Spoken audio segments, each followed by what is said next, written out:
Long ago, the 5 houses of Maldraxxus stood strong and worked together to protect all of the Shadowlands. Now, only 3 houses remain, 2 of which betrayed everything Maldraxxus stood for. Where once the realm was united under the Primus, with his disappearance, the houses now stand against each other.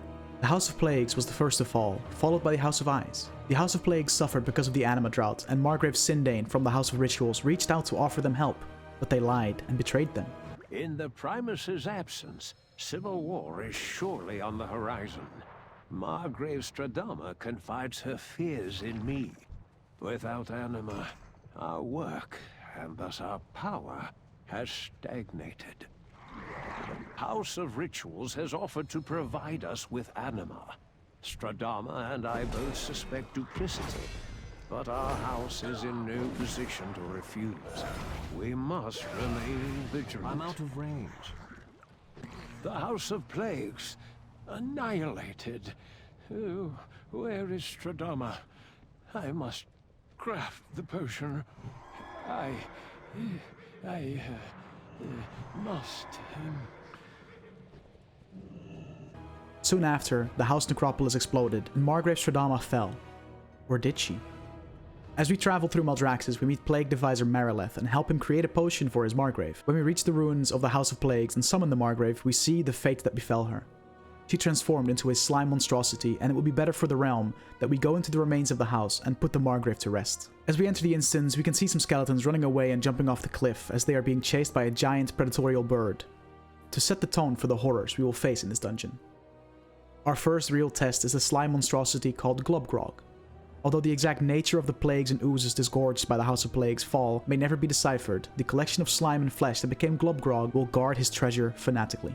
Glubgrog has an army of smaller slimes at his command, and every once in a while he will summon a handful that will travel towards him. If these aren't stopped in their tracks, Glubgrog will feast on them to refill his health. Due to the massive nature of this monster, his stomp attacks have the power to push anyone back a few feet and do a good amount of damage. One last ability he possesses is Slime Wave, where he slams the ground with his fists and the impact creates a slime wave that shoots out in front of him that needs to be dodged. Once Glubgrog falls, it is only the first step in putting Margrave Stradama out of her misery.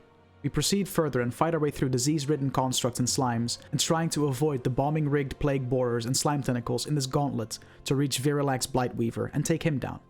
Once we do that, the way to Dr. Ickes' lab is clear.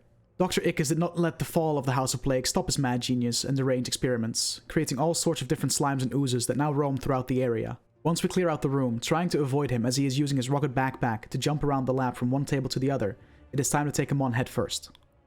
He will go around summoning all sorts of oozes that need to be taken care of in their own way, but the one ooze that always must be prioritized are the plague bombs. If these don't get killed before they can blow themselves up, they deal massive damage and will stop any party of heroes in their tracks. While we dodge the Doctor's jump attacks and deal with his slimes, we take him down and venture further to get closer to the heart of the necropolis. So you emerge victorious, but at what cost? What vile mixtures now course through your veins? That is the plague's true power. It lingers, festers, destroys everything it touches, even the victor.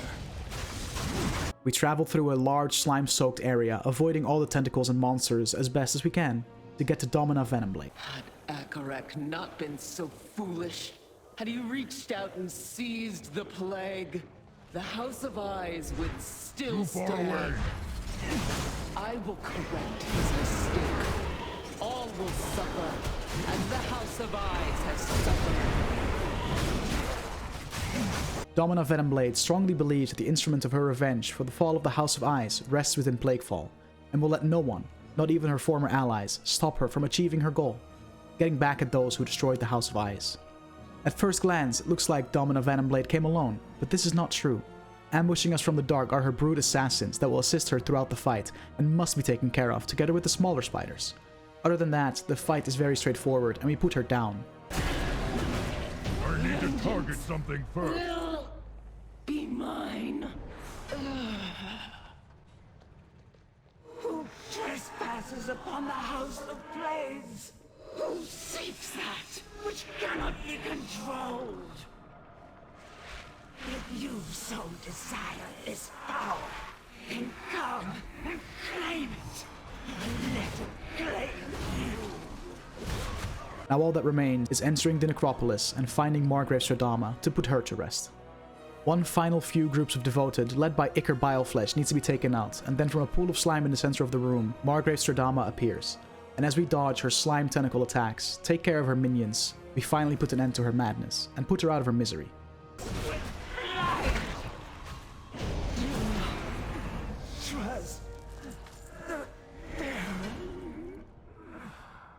Which I strongly believe she would be grateful for if the woman Plague Divisor Merilith devoted himself to would be able to see herself and the madness that became her. With that, the House of Plagues no longer forms a threat to the Shadowlands, and we can focus on our mission, opening the Seat of the Primus and finding out what lies within. Thank you so much for watching the video. I hope you guys enjoyed this one. Don't forget to like, subscribe, and hit the bell button, and I'll see you in the next one. Goodbye!